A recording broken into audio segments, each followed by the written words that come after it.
Hi, I'm Ben, an animator. Hi, I'm Jessica Doll, also an animator. And I'm Lauren, a third animator. And Yeah! from the keys to the breakdowns and everything in between, I want to welcome the DIY Animation Show to the Up and Coming Artist Podcast. Woo! Woohoo! Hey guys! Oh, Hey, that was thanks for coming on, awesome. you guys. Thanks so Thanks much for for having having us. us. It Oh was really nice man, to be here. oh, it's my treat. I probably should have said this before we started recording, but I don't know if you guys have ever, like met people that you're a big fan of, like I don't know, celebrities or famous animators, people you've talked to on your podcast. Hmm. But it's almost harder to ask questions because I'm like kind of geeking out inside as a fan. Like, oh my gosh, I'm actually talking to them. That's what's happening to me right now. Oh, Ben, we're super excited to be talking to you as well.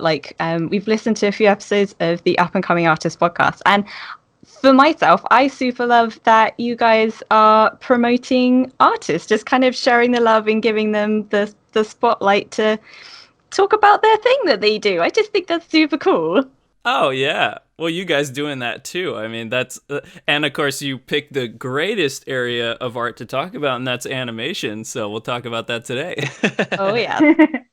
So, one thing I gotta say, we'll say it again at the end, but for people who are listening to this episode, um, you guys run the DIY animation show, and so where can people go to stop listening to my show and go listen to your guys' show? Well, to start, you can go to our website, which is diyanimation.show, and there you can find all of our current episodes, blog posts, anything and everything is up on our website. We also are on Spotify, SoundCloud, iTunes. Oh, Instagram and Twitter, they're both at DIYA Show. And then you can find us on Facebook just by searching the DIY Animation Show. And I think that's all of them. Is that? I think so. I think so. So it's basically anywhere where the internet is, you are there. Pretty much. We try to be there with sparkles and enthusiasm. So Yes. Oh, and you guys are too. I was telling Lauren before the podcast, like, you guys are so genuine and your joy is so infectious. When I listen to it in my drives to work, I'm just like, I feel so good right now. oh, yay! Oh, that's so great to hear. That's what we try to do. Is we just want to spread joy, and we're very passionate about animation and people in the art of animation and people wanting to express themselves through it. And I don't know, that's really nice to hear. Thank you so much. Yeah. Oh yeah, you guys are awesome. So now, one thing I got to talk about because unfortunately, so far Christian and I's podcast has mostly been in the Southern California area. That's just where we grew up. But right now we're calling from three different time zones. So can you guys share not only where you're calling from, but also like what time it is? Yes.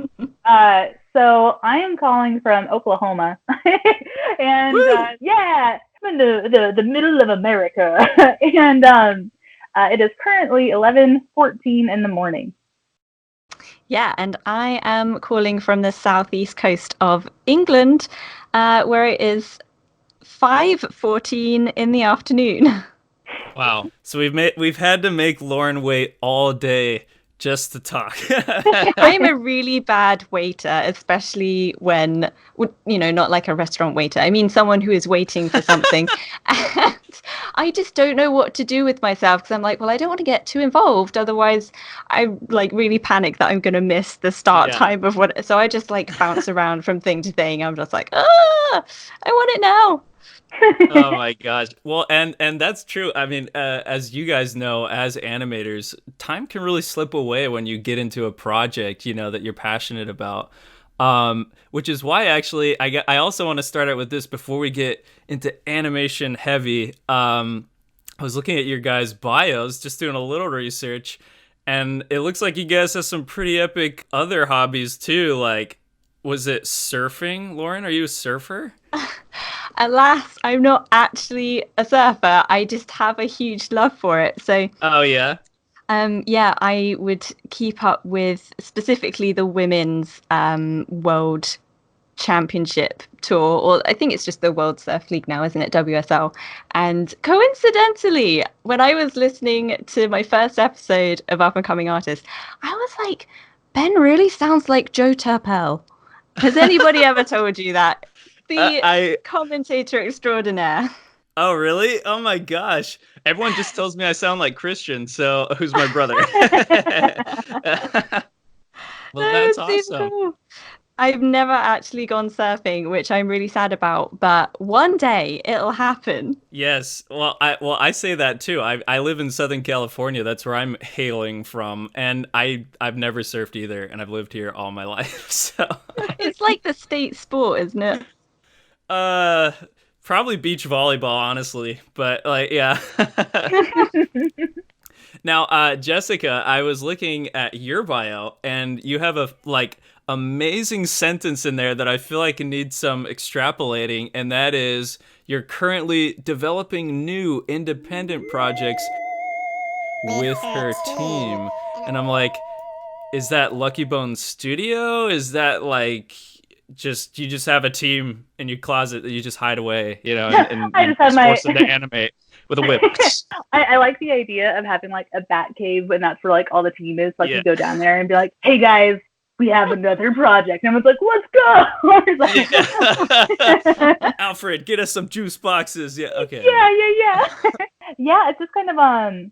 So Lucky Bones Studio would be that team, and right now we are working on some creative projects, and that studio is comprised of two of my friends from college who are just fabulous, and yeah, we make animated content together, and otherwise just working on like a hodgepodge of other projects, illustrative projects, comic projects here and there. I was staying busy. Yeah, and you Yeah. do a lot of prints as well, right? Like selling at conventions. Yeah, so I've done the Comic-Con circuit since regularly since about 2015. I'm taking a little Wow. break currently, but I love the people at conventions. Everyone is so nice and friendly, and it's I don't know. There's just something really cool about being able to meet with people in person and just see the looks on their faces when they're looking at artwork or just to hear what inspires them, and it's just I love it so much. Lauren and we actually went to Denver Pop Culture Con this year together. Yeah, how'd it Yes, go? we did. Yeah, it was so good, and we got to meet new people for meet people that listen to the podcast and introduce people to the podcast, and we got excited, and it was just really fun times. It was fabulous. Oh, that's So- awesome. Yeah, it's anything and everything. I like it all, really. Yeah, that's so cool. And I think like what you're talking about with conventions really comes through in your guys' podcast. Like your love for people, your love for promoting their work, and just sharing the joy of animation. I mean, it's awesome. And I hear that in your guys' podcast, and I hear it in you guys now. It's so cool for me to be able to talk to you. So once again, thanks for coming on. Oh, thank you for having us. Oh, it's so good. So it's funny that you brought up the Batcave, because I literally have you guys down on my notes here as the dynamic duo. And Nice. so I want to know about how you guys actually met. Was that through the Oatly Academy, or how did that come about? Yeah, so Jess and I have both done different courses at the Oatly Academy several years ago. I think was it 2015, Jess? It was 2015, yeah. Oh my Yeah. goodness, that's 4 years ago. Ugh, Where time is that time flies. gone? I have no Crazy. idea. So yeah, we just get an email from Chris Oatley of Oatly Academy. And he's just like, hey, could you attend this super secret meeting on this particular date? I just have an idea to run by you. So I'm like, okay, Jess gets an identical one. We haven't met at this point. Oh, wow. So he invites us to this meeting. We attend, and he's like, so you're both here. So Lauren, Jess, introductions. Like, hi, never met you before, but you seem nice. This is all via Skype because obviously I'm in the UK. Chris at that Right. time was in, I think probably in the LA area, and Jess was in Oklahoma. Mhm. And he's just like, so how would you two like to do an animation podcast kind of under the Oatley Academy umbrella? And we were Wow. just like, what? Yeah.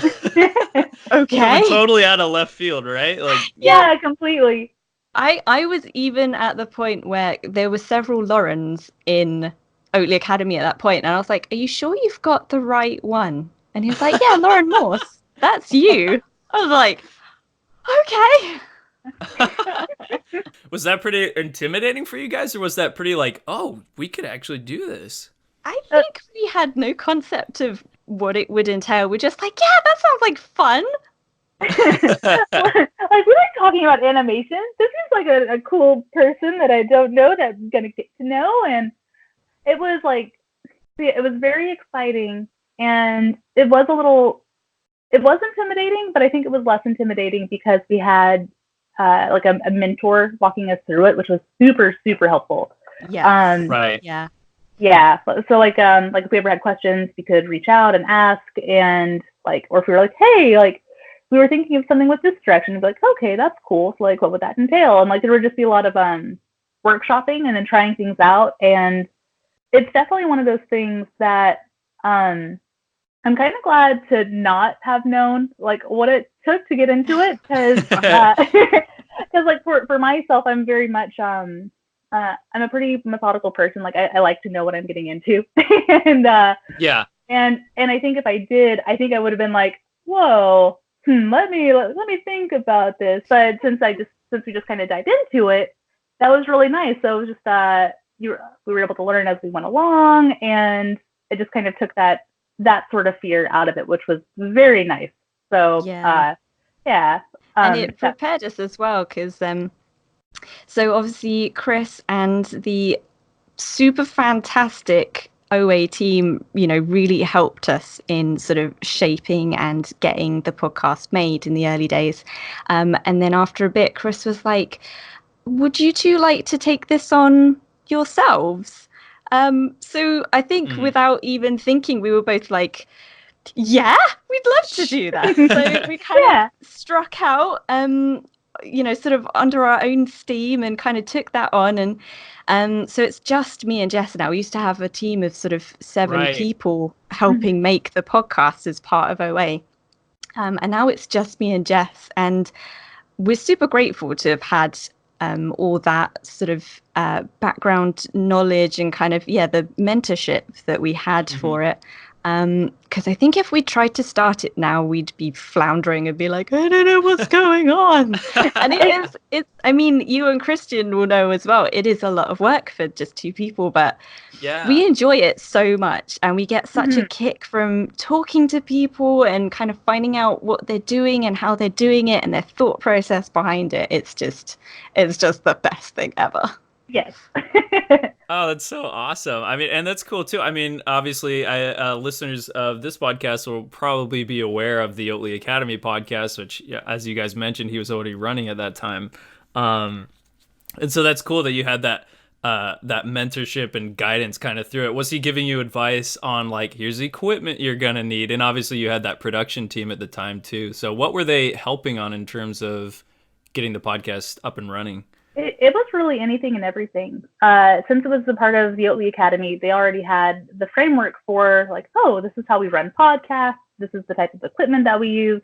This is how we edit. So we literally got a walkthrough for everything from equipment to pre-production, interviewing, post-production, just the whole shebang. And again, so helpful. Yeah. Yeah, we were not podcasters before this event. We'd obviously listened to podcasts, but had no concept that we might one day be hosts of an animation podcast, or, you know, editor, showrunner, all the hats that we wear. It's just really satisfying. And out of it, our relationship has grown stronger and stronger over the years, from being complete strangers who'd never heard of each other. And at that point, we'd never met in person either. It wasn't until we'd worked together for 2 years that we actually met at CTN. Oh, that's so cool. In Burbank. And it was bizarre to be actually physically in the same space as Jess. And it was just so exciting, and it was just so good. You're like, is the universe gonna collapse? Like, is this really happening? Oh, that's so awesome. So now, was it Chris's idea to do the DIY animation, or was that you guys just being passionate about that subject? Oh my goodness. No, that was all Chris. He came forward and he was Yeah, like, he had the title, didn't he? yeah, he had the title and they also got the URL even and like Oh, that's why there's nice. like the yeah they're like that's why there's the cool like dot show on the end. That was such a good idea. Like thank you, Chris, for that really great idea. And, but yeah, again, just it was really nice. So Chris had been both of our teachers for different courses, and so this was just kind of another thing that I I think in a way because we both had put ourselves out there in those courses and had gotten to know him better. I think that sort of helped open up the door to this opportunity because he saw what we were like and the way that he put it, he was like the way that I remember him putting it was something like, "Yeah, I did pretty okay with like putting people together that I think would make really good friends." And like, Aww.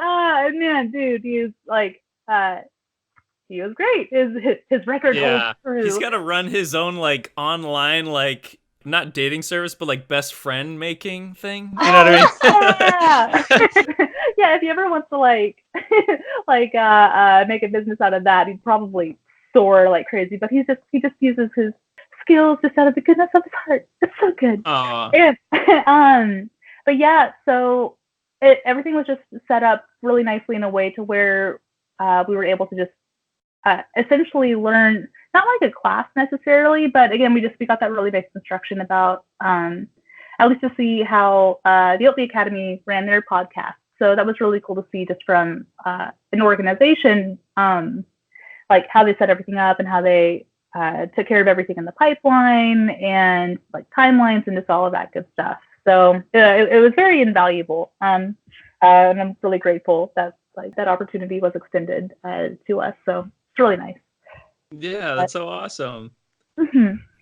Well, that's so cool. I mean, being a fan of the podcast, it's so cool for me to hear how it began, and I do want to talk more about it as we go through the interview, especially with season 4 coming up. Heyo. Oh. But what I do want to talk about, since we are talking about Oatly Academy and school, is I want to take it all the way back for both of you, and talk about your individual work. And so, the big question. How did you guys get started in animation in the first place? If I can remember. It's in your blood. It's in my blood. So let me think. I definitely can say straight up, I was never one of those kids who was like, I want to work at Disney since I was 4 years old. I didn't even have any concept that someone could be an animator. As far as I was concerned, animated films and TV shows just appeared as if by magic. It's that animate button. That's how they do it. Yes. And and it wasn't until I was kind of in my teens, I think, that I was watching Totally Spies. That's what it was. Oh yeah. I loved that show so much. And for whatever reason, my dad was just walking through the lounge and he was like, you know, people do this for a job. And I was like, what? Tell me more. Yes, he's like, yeah, well, if you press pause, you can like do the step thing and you can kind of see the individual drawings that they do. And that was just completely mind blowing to me. I was like, wow. This is just absolute wizardry. It was just so magic. And from that point, I was like, okay, this is pretty cool. And it wasn't until I must have been about 19. I was doing an art foundation year, which is something we have here. Maybe you guys have a similar one, where for a year you try all different types of art: graphic design, illustration, sculpture, printmaking, textiles, all the sorts of things.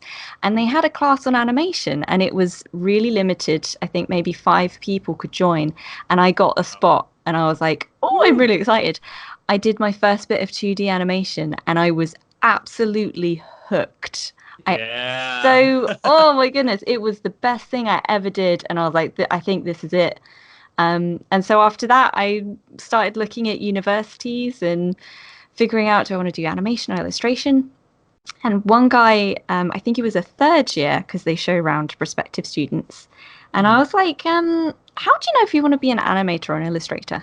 And so this student said, I think if you draw something and you're content for it to be, then you're probably an illustrator.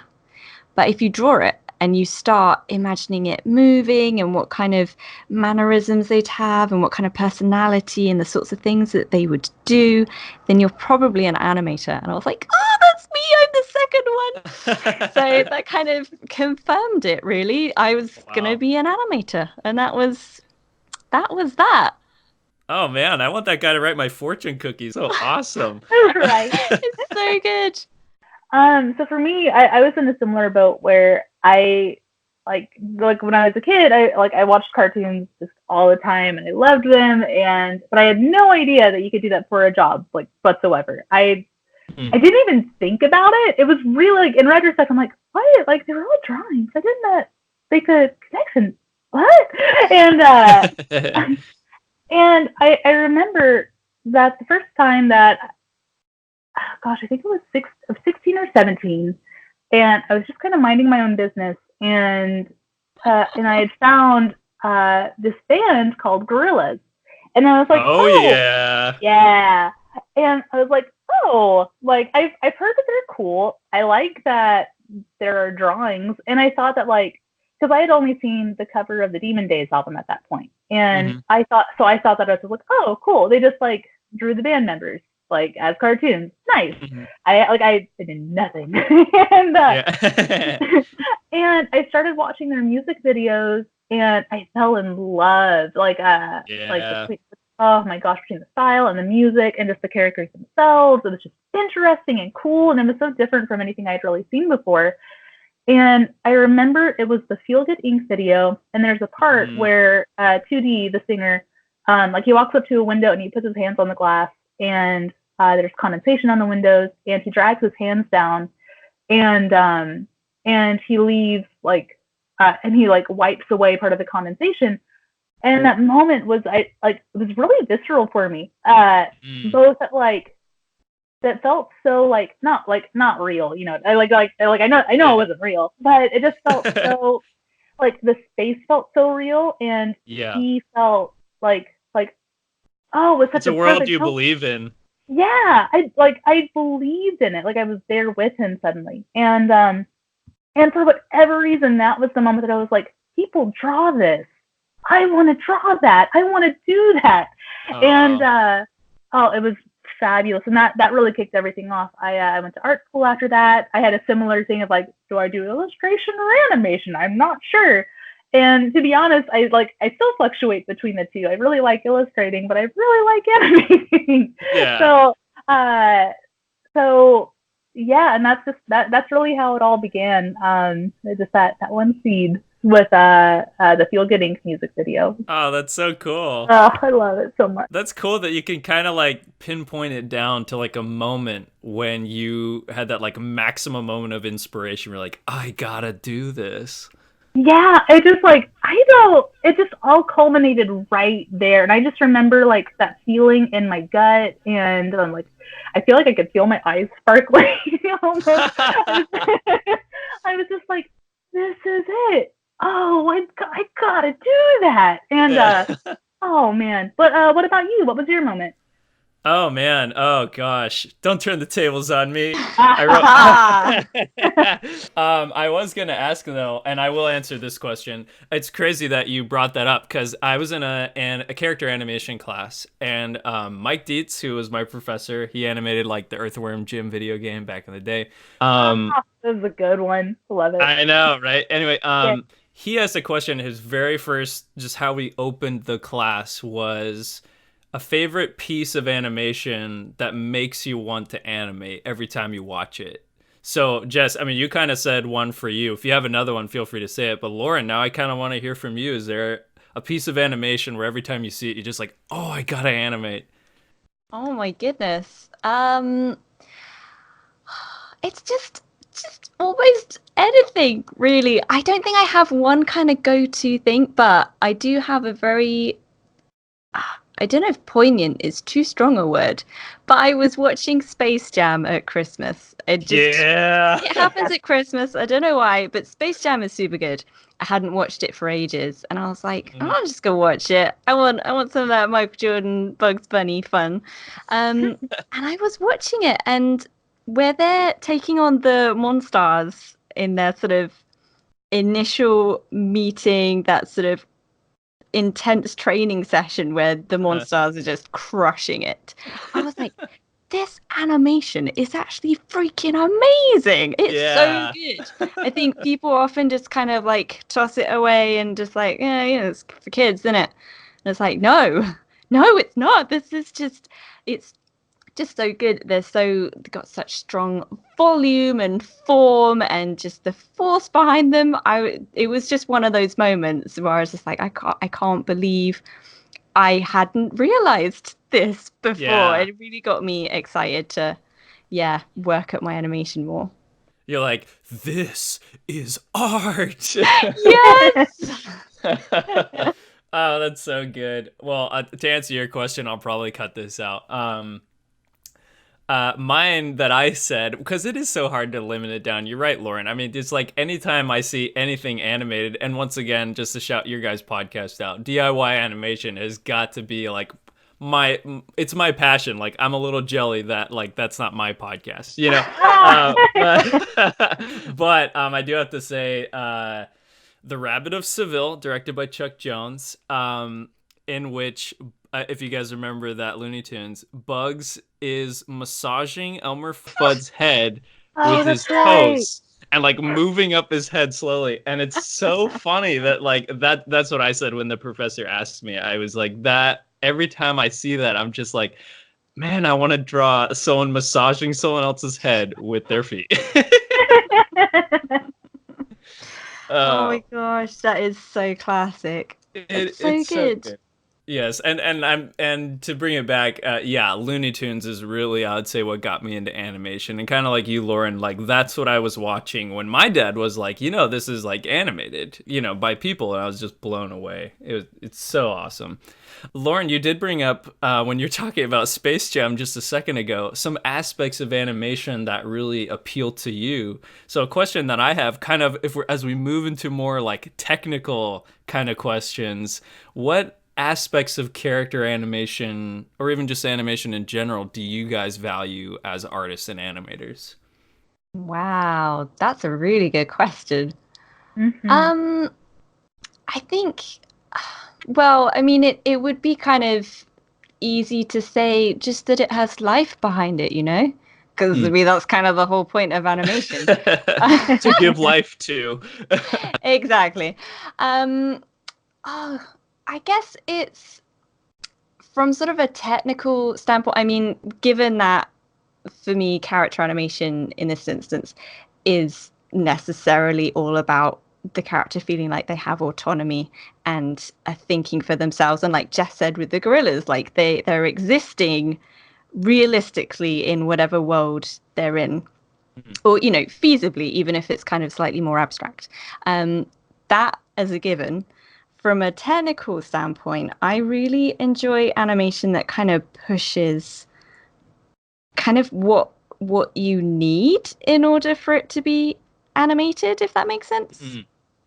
So a lot of people often dismiss anime, which is partly why I never fully got into it. But in my later years, my late 20s, I started experimenting and watching some more anime. Not a great deal, but some.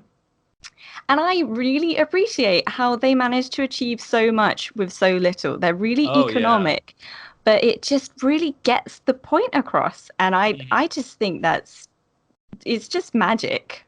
It's so good. And then it's kind that of on wizardry you were talking about exactly. At the beginning. Yeah. The sort of woo that just kind of makes it come alive. Yeah. It's so good. And then I guess on top of that, it's kind of I don't know, I just like that kind of dynamism and kind of punchy and snappy and bouncy, and I don't know. That's so Yeah. awesome. Yeah, that's cool that you bring up anime because I would say the number one thing in terms of the guests I've had on my podcast, anime is what got them into animation, period. And I think that's Wow. super cool that, like, I mean, it is a shift in generation, I think, and the way that we think about, character animation with storytelling, I would say, is what's guiding people into getting into animation through anime. So that's cool that you bring it up. And yeah, I love it. Seeing how much a hold can really like push an emotion or help with the story points, I think is incredible. Anyway, blah, blah. No, it's true. And kind of what you're saying about this generational thing, it's I mean, obviously the Disney animators were fantastic, and Hmm. what they could achieve is just beyond anything that I could ever do, I think, and I'm quite happy saying that. Yeah. I'm not worried in the slightest that it makes me less of an animator for not ever being able to produce Disney-esque animation. Right. But it's just I find it so exciting that people are becoming more broad-minded about what animation can be. And just kind of, yeah, experimenting and pushing the boundaries with it. It just, I find that really thrilling. I agree with all of that, like 100%. I think something that makes animation like for me is, I mean, Lauren said it. It's seeing that life in there, and and really all that I mean by that is there's a, I want to say, carefree joy.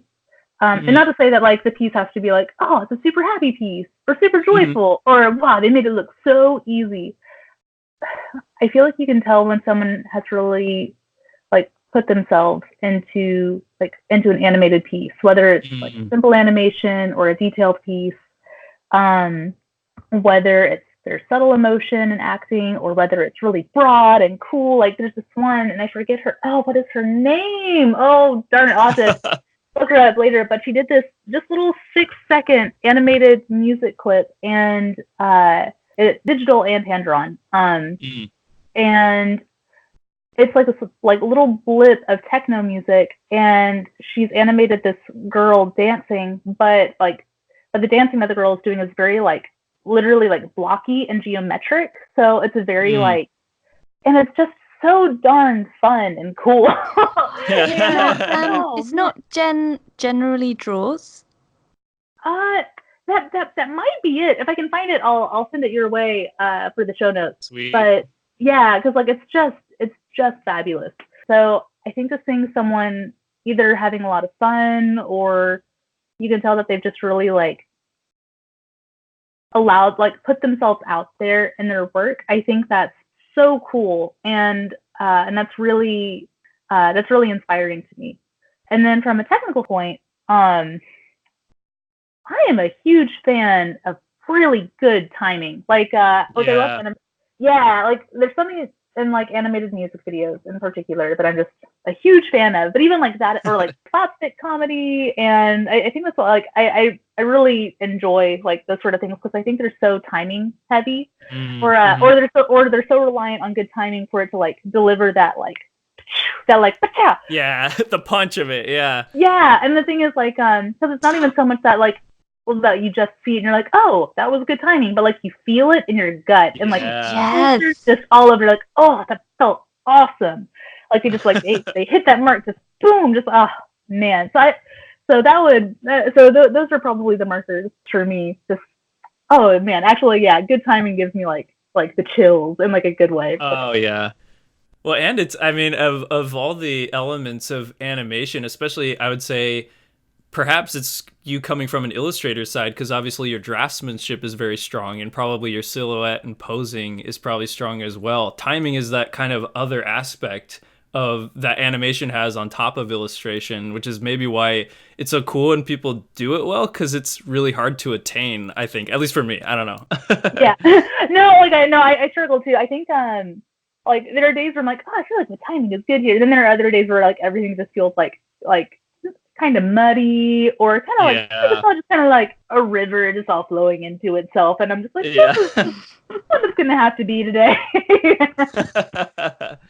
Oh, that's awesome. Well, those are fantastic answers. And what I wanted to kind of go off next is something that you just brought up, Jessica, and that is good animation to you. You were saying is kind of when the artist imbues life from themselves into the characters or into the animation that they're creating.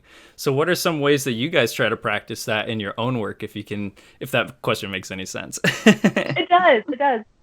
So I'm actually listening to the Brene Brown audiobook right now, all about vulnerability. And so I was just like, I'd heard it was good, and I was like, oh, I want to check this out. And it's incredible.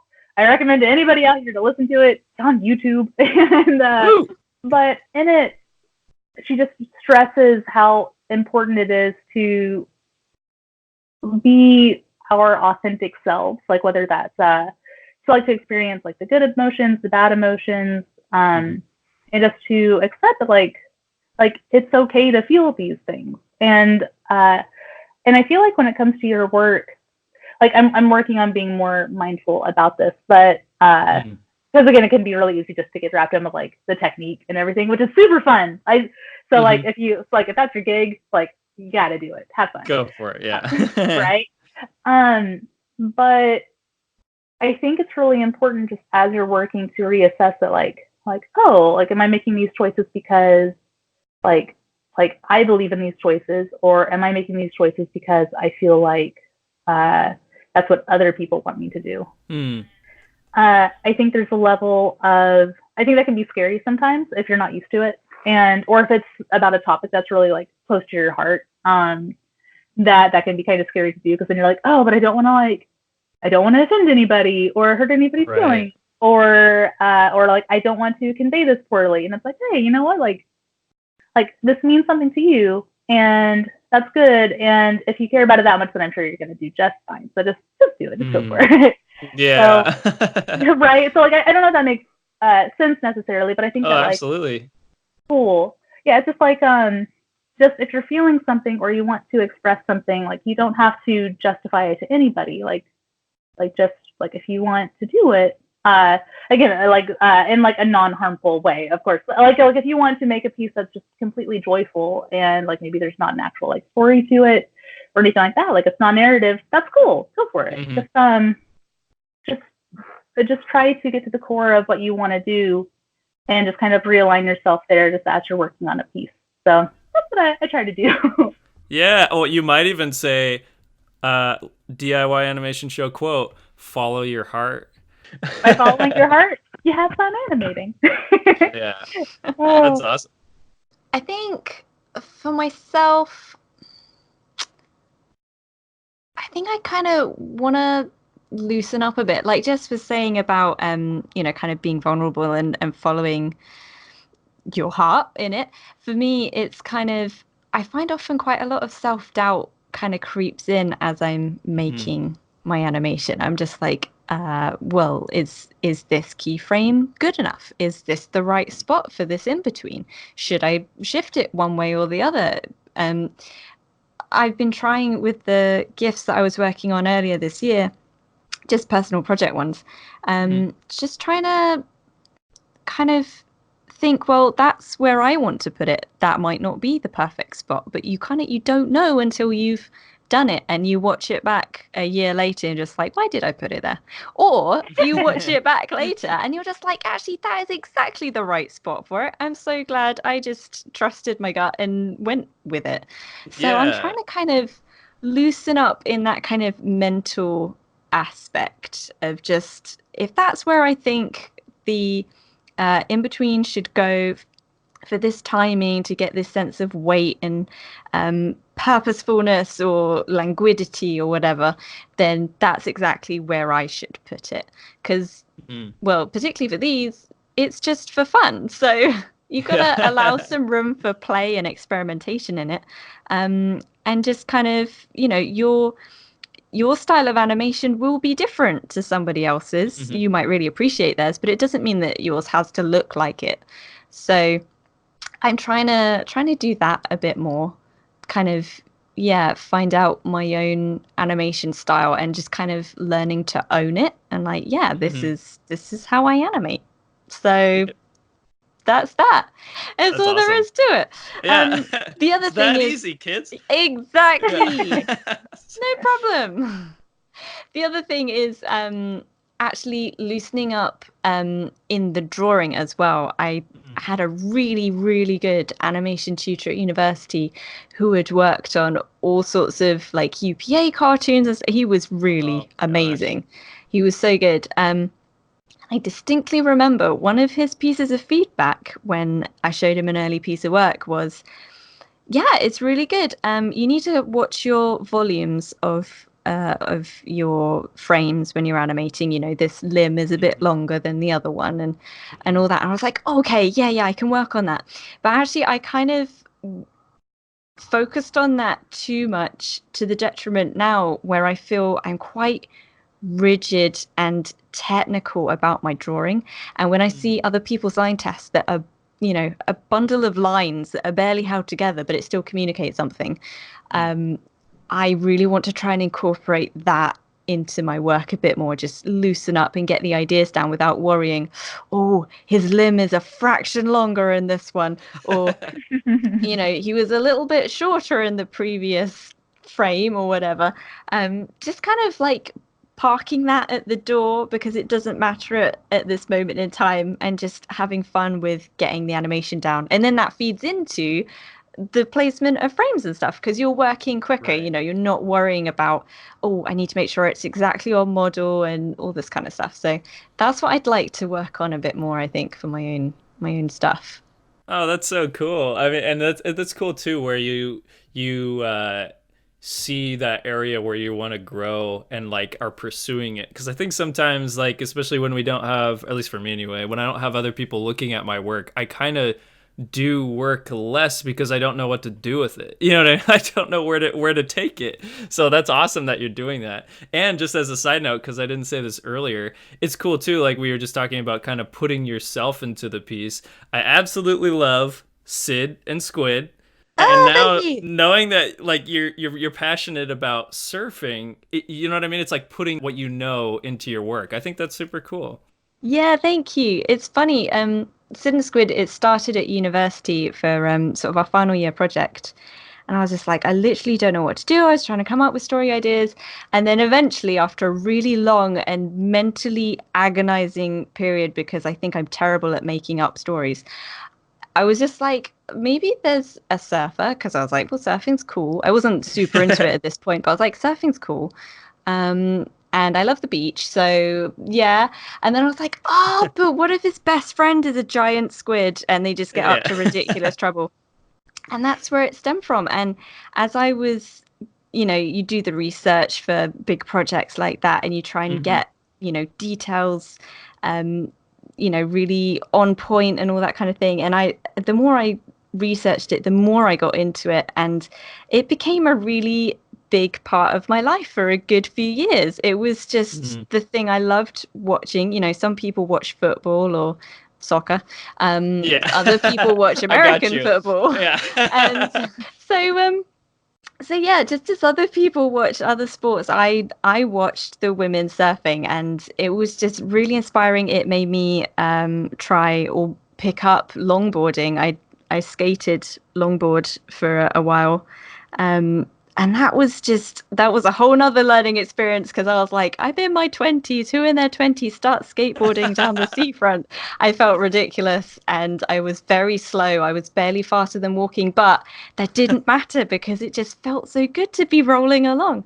And it was Oh all these yeah. kind of things that I just find interesting and things that get me really pumped. And I find that now that I've got the characters, I kind of know them better and I'll just find myself thinking about them and like, they would totally do that. And then Uh, that's an idea for another gift that I want to do. So uh, it's all these kind of things. They just, I think it's easy to feel like you need to be doing the thing you trained for all the time. Like you should be mhm. animating every hour of the day so that you get better.